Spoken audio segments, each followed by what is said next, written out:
ओम गण गणपतये नमः। ओम नमः शिवाय। शिव जी सदा सहाय। ओम नमः शिवाय। गुरु जी सदा सहाय। श्री विष्णु की पराजय में दधीचि मुनि के शाप को कारण बताते हुए दधीचि और श्रुव के विवाद का इतिहास।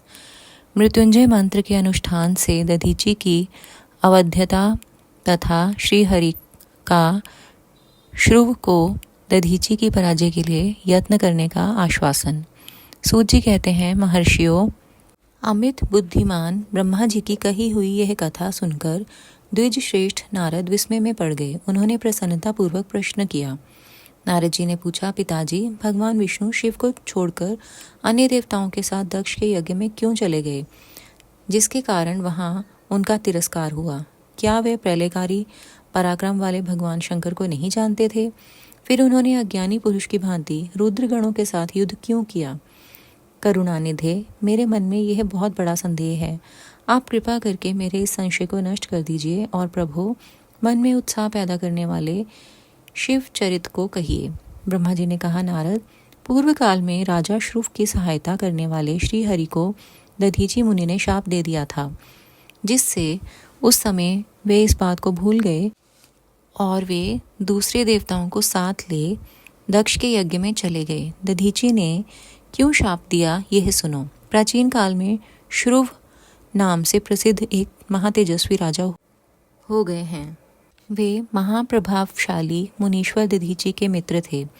दीर्घ काल की तपस्या के प्रसंग से श्रुव और दधीचि में विवाद आरंभ हो गया, जो तीनों लोकों में महान अनर्थकारी के रूप में विख्यात हुआ।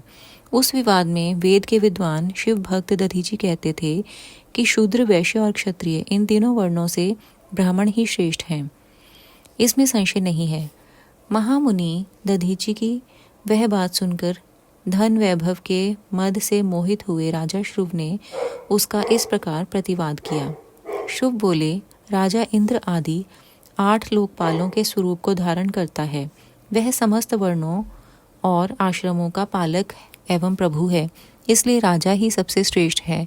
राजा की श्रेष्ठता का प्रतिपादन करने वाली श्रुति भी कहती है कि राजा सर्वदेवमय है। मुने, इस श्रुति के कथनानुसार जो सबसे बड़ा देवता है वह मैं ही हूँ।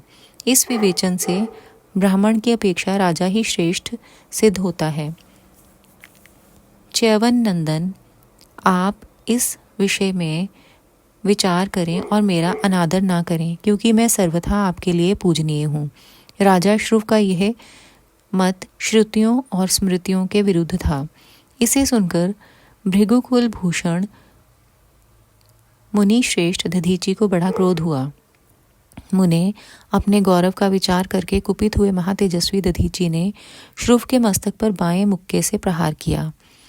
उनके मुक्के की मार खाकर ब्रह्मांड के अधिपति कुत्सित बुद्धि वाले श्रुव अत्यंत कुपित हो गर्ज उठे और उन्होंने वज्र से दधीचि को काट डाला। उस वज्र से आहत हो भृगुवंशी दधीचि पृथ्वी पर गिर पड़े। भार्गव वंशधर दधीचि ने गिरते समय शुक्राचार्य का स्मरण किया। योगी शुक्राचार्य ने आकर दधीचि के शरीर को, जिसे श्रुव ने काट डाला था, तुरंत जोड़ दिया। दधीचि के अंगों को पूर्ववत जोड़कर शिव भक्त शिरोमणि तथा महामृत्युंजय विद्या के प्रवर्तक शुक्राचार्य ने उनसे कहा। शुक्र बोले, तात दधीचि, मैं सर्वेश्वर भगवान शिव का पूजन करके तुम्हें श्रुति प्रतिपादित महामृत्युंजय नामक श्रेष्ठ मंत्र का उपदेश देता हूँ। त्र्यंबकम यजामहे, हम भगवान त्र्यंबक का यजन आराधन करते हैं। त्र्यंबक का अर्थ है तीनों लोकों के पिता, प्रभावशाली शिव। वे भगवान सूर्य, सोम और अग्नि, तीनों मंडलों के पिता हैं। सत्व, रज और तम, तीनों गुणों के महेश्वर हैं। आत्म तत्व, विद्या तत्व और शिव तत्व, इन तीनों तत्वों के आहवनीय गार्हपत्य और दक्षिणाग्नि, इन तीनों अग्नियों के सर्वत्र उपलब्ध होने वाले पृथ्वी, जल एवं तेज, इन तीनों मूर्त भूतों के अथवा सात्विक आदि भेद से त्रिविध भूतों के, त्रिदिव स्वर्ग के, त्रिभुज के त्रिधा भूत, सबके ब्रह्मा, विष्णु और शिव, तीनों देवताओं के महान ईश्वर महादेव जी ही हैं। यहाँ तक मंत्र के प्रथम चरण की व्याख्या हुई। मंत्र का द्वितीय चरण है सुगंधिम पुष्टिवर्धनम। जैसे फूलों में उत्तम गंध होती है, उसी प्रकार वे भगवान शिव संपूर्ण भूतों में, तीनों गुणों में, समस्त कृत्यों में, इंद्रियों में, अन्यान्य देवों में और गणों में उनके प्रकाशक सारभूत आत्मा के रूप में व्याप्त हैं। अतएव सुगंध युक्त एवं संपूर्ण देवताओं के ईश्वर हैं। यहाँ तक सुगंधिम पद की व्याख्या हुई। अब पुष्टिवर्धनम की व्याख्या करते हैं। उत्तम व्रत का पालन करने वाले द्विजश्रेष्ठ महामुनि नारद, उन अंतर्यामी पुरुष शिव से प्रकृति का पोषण होता है। महतत्व से लेकर विशेष पर्यंत संपूर्ण विकल्पों की पुष्टि होती है तथा मुझ ब्रह्मा का, विष्णु का, मुनियों का और इंद्रियों सहित देवताओं का भी पोषण होता है, पुष्टिवर्धन है। अब मंत्र के तीसरे और चौथे चरण की व्याख्या करते हैं। उन दोनों चरणों का स्वरूप यूं है। उर्वा रुक्मिव बंधनान मृत्युर्मोक्षिर यमामृतात्।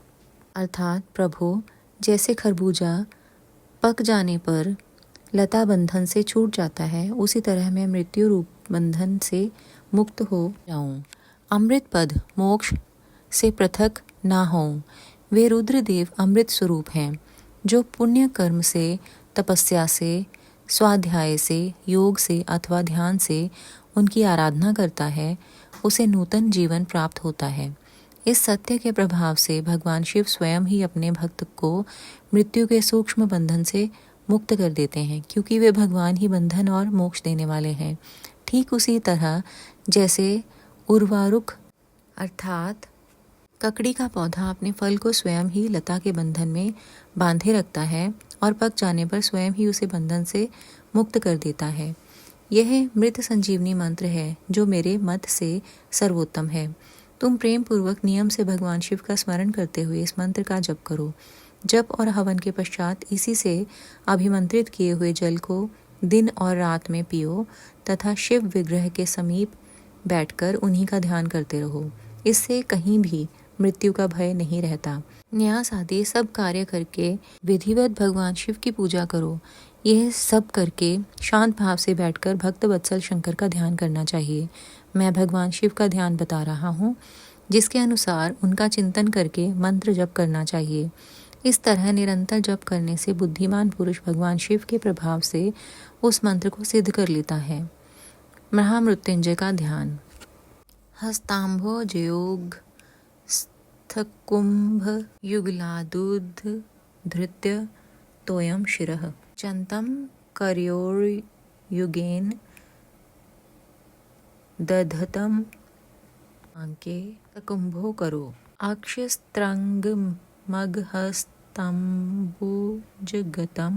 मूर्धस्थ चंद्र स्रवत आर्द्र तनुम गिरिजम त्र्यक्षम च मृत्युंजयम। जो अपने दो कर कमलों में रखे हुए दो कलशों से जल निकालकर उनमें ऊपर वाले दो हाथों द्वारा अपने मस्तक को सींचते हैं, अन्य दो हाथों में दो घड़े लिए उन्हें अपनी गोद में रखे हुए हैं तथा शेष दो हाथों में रुद्राक्ष एवं मृग मुद्रा धारण करते हैं, कमल के आसन पर बैठे हैं, सिर पर स्थित चंद्रमा से निरंतर झरते हुए अमृत से जिनका सारा शरीर भीगा हुआ है तथा जो 3 नेत्र धारण करने वाले हैं उन भगवान मृत्युंजय का, जिनके साथ गिरिजा नंदिनी उमा भी विराजमान है, मैं भजन चिंतन करता हूँ। ब्रह्मा जी कहते हैं, तात मुनिश्रेष्ठ दधीची को इस प्रकार उपदेश देकर शुक्राचार्य भगवान शंकर का स्मरण करते हुए अपने स्थान को लौट गए। उनकी वह बात सुनकर महामुनि दधीची बड़े प्रेम से शिव जी का स्मरण करते हुए तपस्या के लिए वन में गए। वहां जाकर उन्होंने विधि पूर्वक महामृत्युंजय मंत्र का जप और प्रेम पूर्वक भगवान शिव का चिंतन करते हुए तपस्या प्रारंभ की। दीर्घ काल तक उस मंत्र का जप और तपस्या द्वारा भगवान शंकर की आराधना करके दधीची ने महामृत्युंजय शिव को संतुष्ट किया। महामुने उस जप से प्रसन्न चित्त हुए भक्त वत्सल भगवान शिव दधीची के प्रेमवश उनके सामने प्रकट हो गए। अपने प्रभु शंभु का साक्षात दर्शन करके मुनीश्वर दधीची को बड़ी प्रसन्नता हुई। उन्होंने विधि पूर्वक प्रणाम करके दोनों हाथ जोड़ भक्ति भाव से शंकर का स्तवन किया। तात मुने तदनंतर मुनि के प्रेम से प्रसन्न हुए शिव ने च्यवन कुमार दधीची से कहा, तुम वर मांगो। भगवान शिव का यह वचन सुनकर भक्त शिरोमणि दधीची दोनों हाथ जोड़कर नतमस्तक हो भक्त वत्सल शंकर से बोले। दधीची ने कहा, देव देव महादेव, मुझे 3 वर दीजिए। मेरी हड्डी वज्र हो जाए, कोई भी मेरा वध ना कर सके और मैं सर्वत्र अधीन रहूं, कभी मुझ में दीनता ना आए।